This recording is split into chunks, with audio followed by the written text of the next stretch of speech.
We are starting now. Welcome to the show. Today we are going to talk about hydrates. Hydrates.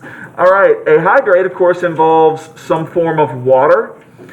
Hydrates are actually a subcategory of ionic compounds. Now, set phones away and be working on this. All right, hydrates are actually a subcategory of ionic compounds. Remember that ionic compounds tend to cluster together in a lattice or crystalline structure. And so you've got your cations and anions that are arranged like this. And then what will happen is you will have hydrates that will wedge themselves in around some of the other molecules. They are not bonded to the other molecules, but they do tend to get trapped and fixed in the crystalline lattice in a fixed ratio.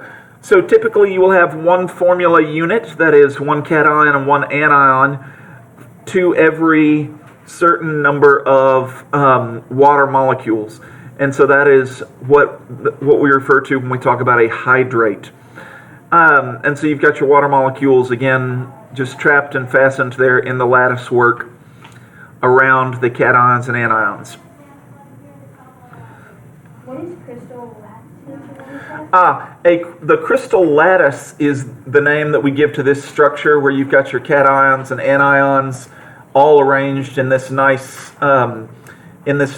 orderly arrangement.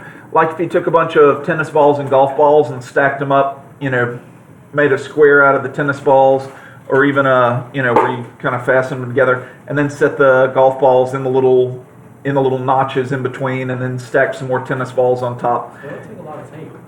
No tape. Let's just, remember though that these are cations and anions, and so they're positive and negatively charged, so they bond and bind just by the electrical charge, so no tape required. The purple represents the water molecule? No, the little red boomerangs would represent the water molecules. The purple would represent either the cation or the anion, and the green would represent the other. And which one is which depends on which ionic compound it is and which one's larger. Just a review question. What's an ionic compound again? Remember that an ionic compound is a compound where electrons have been transferred between two atoms. Okay, and so electrons are transferred from the positive ion to the negative ion, and then you've got a positive and negative charge, and they bind together due to that. So that's the metal non-metal, right? And that is the metal non-metal. Thank you. All right. Other questions about those things? Yes? What's a fixed ratio? A fixed ratio means in a set orderly numeric grouping. Okay. So, for example, it might be 1 to 5, which would mean that for every one formula unit of ion, that you would have 5 water molecules around it. Okay. Or it might be 1 to 2, or 1 So it's always 1 to 8. Yeah, we refer to it in terms of one molecular or one formula unit, one ionic formula unit to X number of water molecules. Okay. So you'll never see like a 2 to 3 or 3 to 5? No, we're gonna stick with ones. Let's see. Yeah, it's a good question. I've only seen it listed this way as ones. Wouldn't 2 to 16 be the same thing? No, it'd be 1 to Yeah. What is the 1 in this situation? Yeah, you got to reduce it, 8. huh? What is the 1 in this situation? The 1 is the number of ionic formula units. Okay, so that would be. I'll tell you what. That'll be easier to describe on the next slide when we look at naming. All right, so I'm going to hold that question until we get to the naming. All right, so let's scroll down one slide. The way that we name hydrates is we write down the ionic compound name, a numeric prefix, and then the suffix hydrate. Okay. So, for example, if I had magnesium sulfate heptahydrate, then that would be one magnesium sulfate unit for every 7 water molecules. Okay, and so that ratio would be 1 to 7, and the 1 would be 1 magnesium sulfate. Okay. And this is how you write that in terms of the written out nomenclature, and this is how you would write it in terms of the symbols and the atomic symbols. All right. So let's see.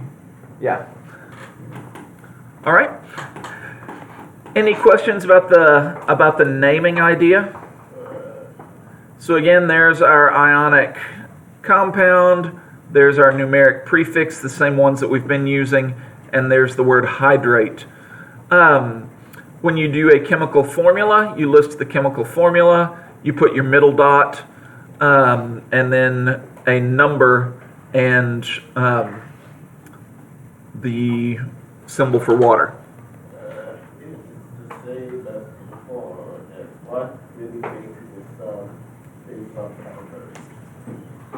Okay, so what really makes it a subcategory?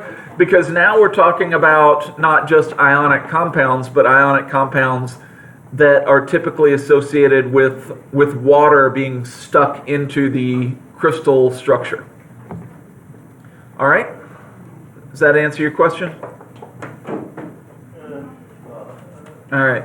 Well, because that's the only difference is that there's water entrapped within the crystalline structure on these. All right.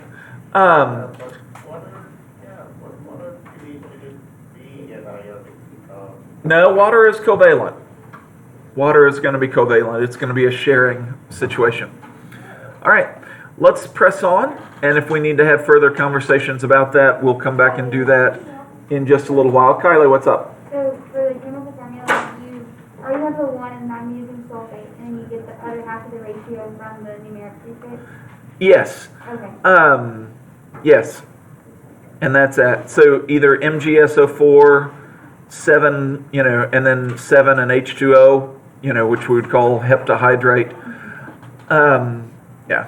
So it's always going to be the H2O is always going to be hydrate as well? Yeah, the H2O, of course, represents the water molecules that are present. So just like we use the chemical formula or molecular formula for, the magnesium sulfate, we're also going to use it there for the water, for the hydrates.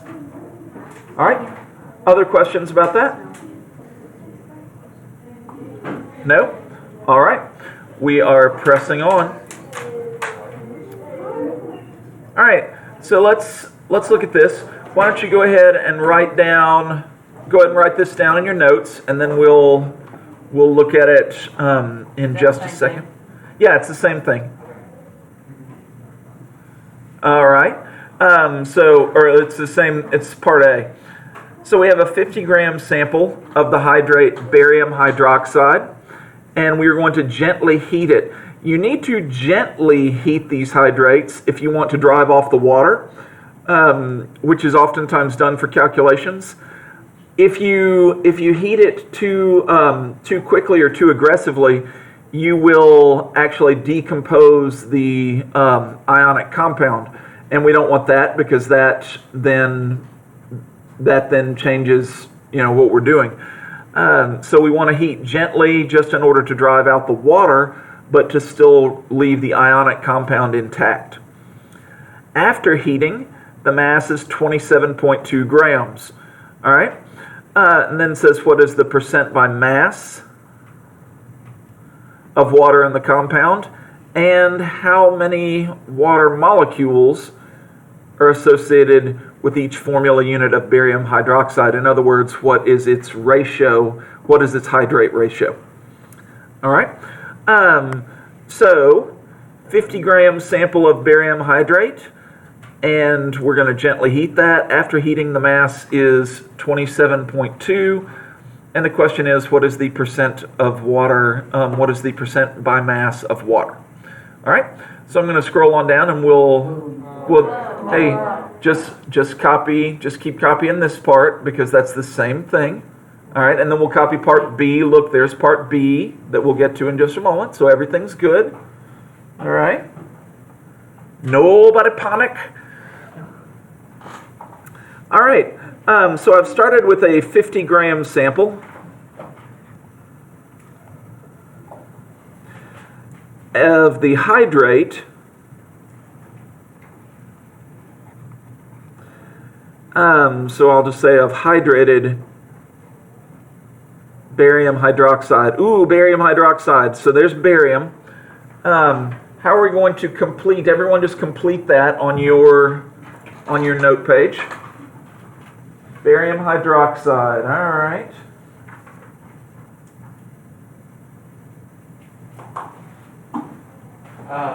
BA, parentheses, OH, close parentheses 2. All right, OH, and remember OH is a hydroxide, and it's a -1 ion. Barium is a +2 ion, so we will actually have that. So we have 50 grams of hydrated barium hydroxide. After we heat it, we have 27.2 grams of anhydrous. That is a word that we need to write down, and I may need to add it to our presentation somewhere. So 27.2 grams of anhydrous, meaning without the hydrate included, barium hydroxide. Now, if you started with 50 and now you have 27.2 grams of anhydrous, how many grams of water did you have? How much? 12.8. Ooh, we started with 50. 22.8. Okay, double check my math, but that's what I'm getting. So 22.8 grams of water. All right. Anytime that we would like to do a percent mass, or anytime we would like to do a percent of anything, we are going to do the part divided by the whole, and then multiply by 100 to convert to a percentage. All right, so in this case, what is my, let's see, I would like to know the percent by mass of water. All right, so what is my, what is the part that was made up of water? 22.8? 22.8 grams of water. What was the whole hydrate mass? All right, 50.0. And then we'll take... All right, and so some of us have already found the percent mass to be 45.6%. Is that correct? Yes, sir. All right. Now that means that if that was the mass of water, of course, then there are two ways we could find the mass of the anhydrous barium hydroxide. We could either subtract that from 100, or we could come back and put 27.2 in place of the 22.8 and do the math. And barring a rounding catastrophe, we should end up with, with 54.4. All right. I'm sorry. Go ahead. You said back in the first thing you did, you said that graphs, whenever you wanted to turn it to a percentage, all you had to do take it to a percentage. Wouldn't that just be used? Because in the last time, when we were doing 50 graphs, 50%, all we just had to do was just turn that 50% into 50 graphs. Right. And that was a case where we were given the percent, and we were told this is going to be a slightly different. Although if you were told, hey, it's 50%, or it's 40%, 40% by mass water and 60% the anhydrous compound, You could still then pretend, hey, it's a 100 gram sample. That means I'll have 40 grams of water and 60 grams of the anhydrous compound. You could still do it that same way. All right. Hey, so my next question is part B. So there's our part A, 45.6. The next question is how many water molecules are associated with each formula unit of barium hydroxide? In other words, what is the ratio? What is the hydrate ratio? All right, now let's see. I'm actually gonna, we started out with 50.0 grams barium hydroxide.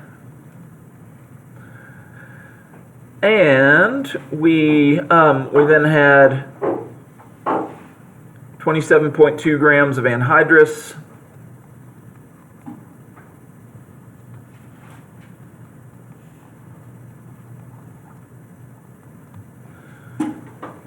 BaOH2 and 22.8 grams of water.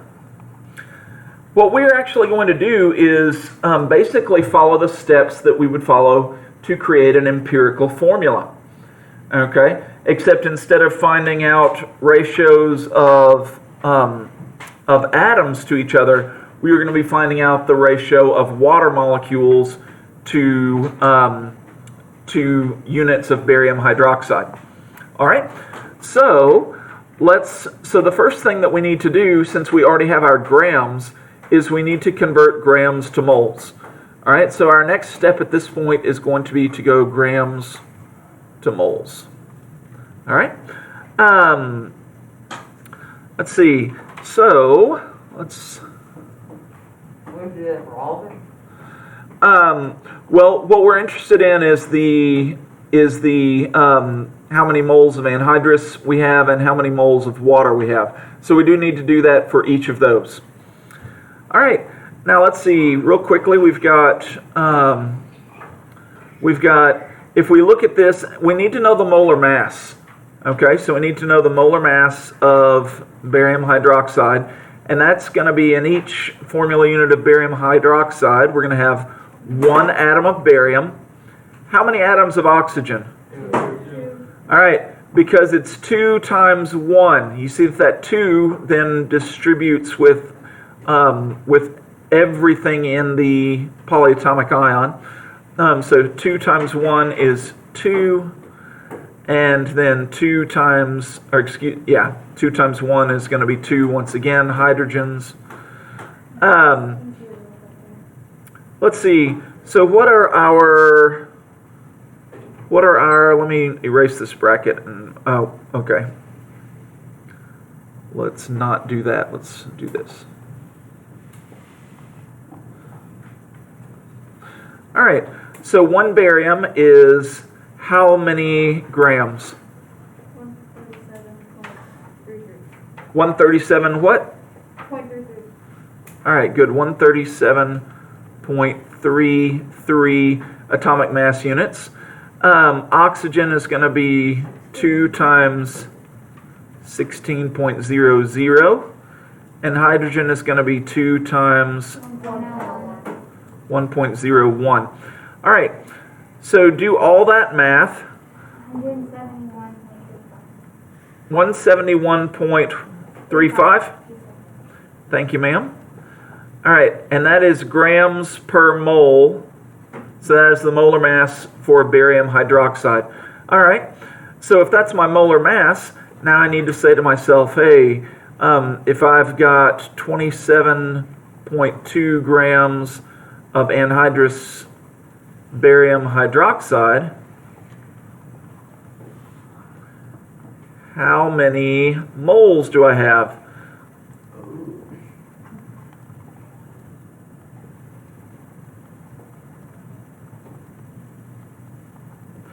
In 1 mole of barium hydroxide. All right, so there's going to be my setup for that. How many moles will I end up with? 0.16. All right, I want to keep one more .159. All right, so let's say 0.159 moles of barium hydroxide. All right, and let's see, let's see if I can scroll to the side. Ooh, gonna have trouble doing that. Let's see. So I was gonna see how I could grab that and draw and move further to the side to give myself more room, but I guess we'll just have to make the best of it. All right. Yes, sir. Do you have any tissues? Let me see if I do. I don't see any. Do the same thing for H2O. It's just Say what? Do the same thing for the hydrogen. Oh, okay, yeah, so we're going to do the same thing for H2O. The thing about H2O is that we will find, let's give it a nice, pretty blue waterish color. So H2O, I've got 22.8 grams. And just real quickly, 16, 17, 18.02. 18.02 grams of H2O, yes, per mole. And that will be 1 point, say again? 270. Whoa, What? I got 1.265. Yeah, like round that. Okay, so 1.2, whoops. Once again, clicking the wrong button. 1.7. All right, so 1.265. Yes, sir. All right, moles. 1.265 moles. Now, here is. What if I do that? There we go. So there we go. There's our moles. I'm going to write my formula in Panther purple in slightly thicker. No, I guess that's the right amount. Barium hydroxide, and then I'm going to have H2O. Now, here's what I want you guys to see. I'm going to put the ratios this time not as subscripts, but as coefficients, meaning I'm going to set it out in front. And that's because this 0.159, that's how many moles of the entire compound I have, okay? And 1.265 is again the entire, is how much water I have. So I'm not going to put that as a subscript, I'm going to put it as a coefficient. I'm going to set it out in front. Just for fun, I'm going to stick with my original colors that I have. So there's 0.159 moles of barium hydroxide for every 1.265 moles of that. At this point, we need to do what we did earlier with empirical formulas, and we need to divide by our smallest one, which is going to be 0.159, and that should give us then our hydrate formula. And so that will be one of those, OH2, and when you do the math there, you will end up with, 7.99 or 7.9 and some change, which will round to 8, because we need whole values for our water molecules, not decimals or fractions. So, Yes, ma'am? So it'll always like even out to 1, so you wouldn't have to multiply. Well, we're going to make sure that we even out to 1 by... No, not like, you know like how sometimes it doesn't divide evenly, so you have to multiply the whole thing? Yeah. Do that. This, for hydrates, it should go cleanly. Okay. So it would be barium hydroxide. Octahydrate, yes. So if we wanted to write the barium hydroxide octahydrate.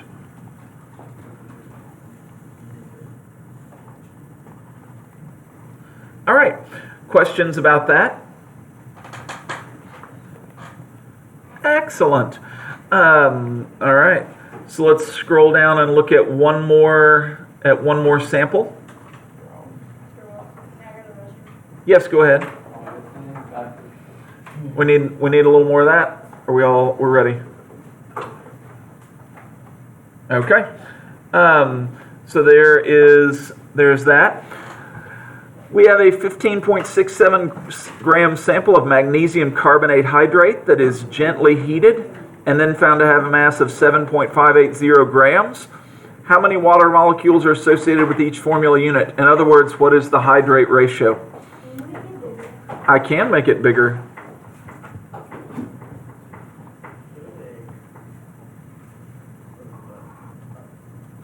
All right, so there we go, and that should give us plenty of working room. Do we need it a little larger?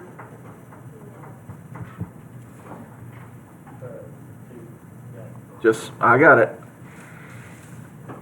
All right, and there we go.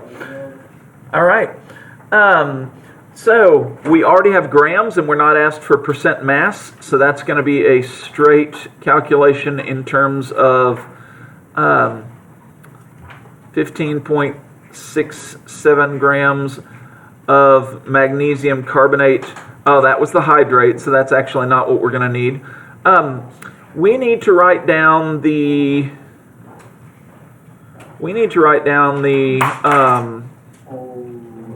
Yeah, it's not good. We need to write down the chemical formula for magnesium carbonate. MgCO3. All right. Now let me ask you this: what is the charge on a carbonate? -10. All right, carbonate's -2. What's the charge on magnesium?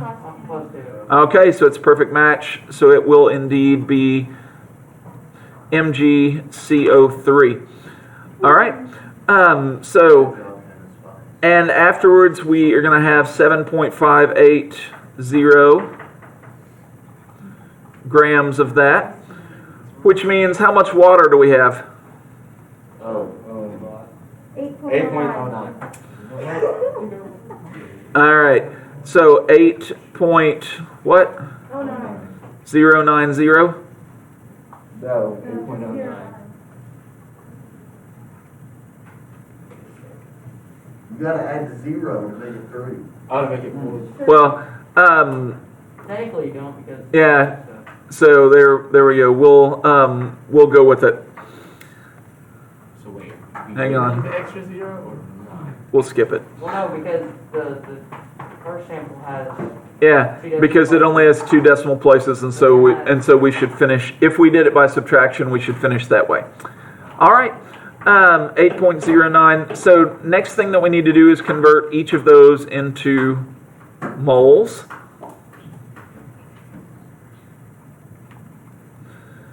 All right, let's see. 1 magnesium, 1 carbon, and 3 oxygen.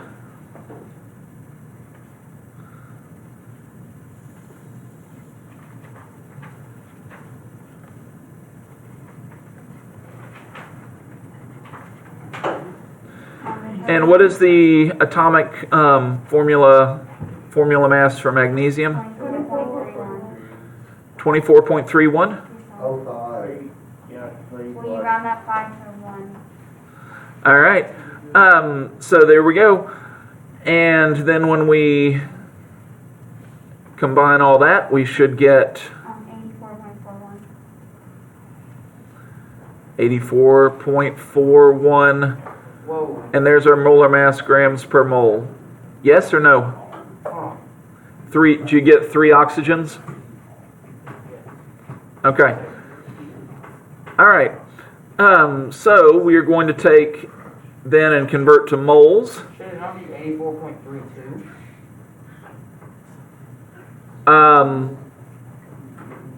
Yeah, that sure does look like that 4.1 is a little bit misplaced.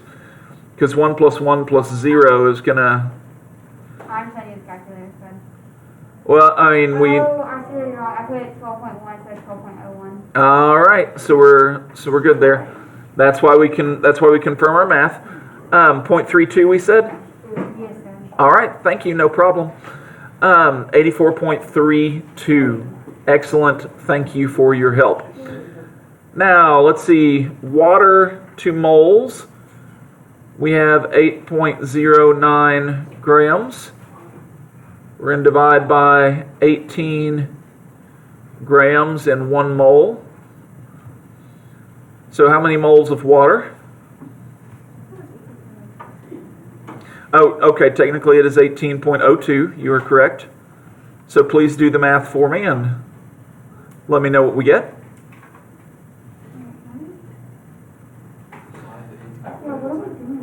All right, so right now we're finding the moles of water that we have, which means we'll take the 8.09 grams of water that we have and divide by 18.02.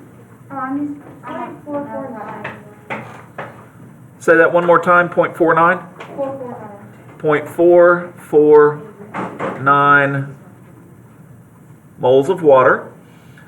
All right, now this is going to be quite the small number, like less than 0.1. So we're going to take our 7.580 grams of magnesium carbonate, divide by 84.32 grams of magnesium carbonate in 1 mole. And when we do that math, how many moles of magnesium carbonate do we come up with?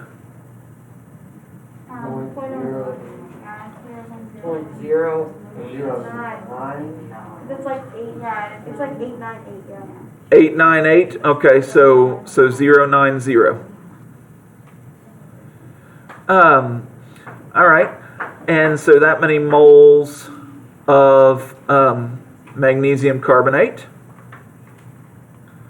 Just gonna section those off real quickly. All right, which means that my formula will be MgCO3, and if I have 0.090 moles of that, and then we've got our 0.449 moles of water. Okay, I'm sensing that this will end up dividing out fairly nicely. So divide both by 0.090, and that gets us to MgCO3 with a 1 and 5 H2O, which means we have magnesium carbonate pentahydrate. All right. All right. Thank you guys very much, and I hope you have a nice day.